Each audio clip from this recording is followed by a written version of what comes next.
CP125829. Recording length 04 minutes and 42 seconds. This recording was created using www.spokentext.net. Why doesn't everyone on the left, or all socialists, just put aside their differences and get together?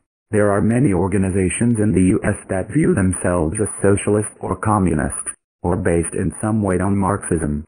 Superficially, it might seem like we would have a stronger movement if they all joined together. However, these organizations have more differences than are obvious from a cursory look at their programs. In fact, our experience is that trying to force a unity among many small groups leads to endless debate, not to strengthening our ability to reach and organize our class. Marxism bases itself, in part, on the proposition that there needs to be unity between theory and practice, and that practice, in other words, real life, is primary. The test of differences over Marxist theory doesn't come from how many quotes any group can marshal, but from working with real people, in real struggles. If a strategy is wrong, real life will prove it, not endless debate. All too often, many left groupings distinguish themselves by working against real unity. We stand ready to work with any group or organization that works in practical ways to build the unity we see as essential, not just a formal or forced left unity, but a real unity rooted in practical work among masses of people. Real left unity will be built as we work to build a broad left/center unity for democracy, peace, equality, justice, and workers' rights. People often ask, why don't all the socialists just get together? Wouldn't they be stronger? We don't think so. Such unity has to be based on common views, common experiences, and common strategies. As Marxists, we believe that the test of strategy and tactics lies in their application in practice, what is often called the unity of theory and practice. There are many parties that describe themselves as socialist, and they offer a wide variety of strategies and tactics. How can anyone determine who is right? Only by practice. Practice is the test, not debate, not a superficial unity which is not deep enough to create a real common program. We are for developing closer ties with other left organizations, but not for the purpose often proposed, of having more debate between the different trends.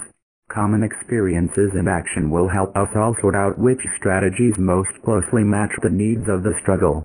We see developing more left unity as a political process, not a meeting or agreement or debate between small parties. The common goal of left unity is to reach millions of workers and strengthen their knowledge of their own power, their own organization, and their own interests. Is the CPUSA different from the Labour Party? Yes, the Labour Party is one of a number of important efforts to build alternative political and electoral formations, including the Green Party, the New Party, the Working Families Party, the Vermont Progressive Party, and some other organizations in particular locales. The Labour Party, like each of these, has a combination of strengths and weaknesses, and like all of them is struggling to make a place in the political system dominated by big money and the two major parties. The CP is not affiliated with any of these formations, though we do have members who participate in all of them. We support these efforts to provide the voters of our country with real choice and with alternative politics. We also support progressive Democrats as well as the efforts of the AFL-CIO and affiliated unions to build their own political apparatus independent of the Democratic Party, and to run and elect thousands of labor union members to local and state offices. We also, wherever possible, run our own candidates. While we work to help build the base for a major third party, we also feel that the route to success is not through making Democrats, however limited or aggressive their policies, the main target of independent candidates, as Ralph Nader did in the 2000 elections, by directing most of his criticism at Al Gore rather than at the even more reactionary George W. Bush, and claiming that there were no real differences between the Republicans and Democrats. Nader added confusion, rather than clarity. Building a mass base for the third-party movement requires winning those millions who still have illusions about the Democratic Party, especially on the national level, not attacking these potential allies in the battles against the ultra-right. This recording was created using spoken text. the free online text-to-speech converter.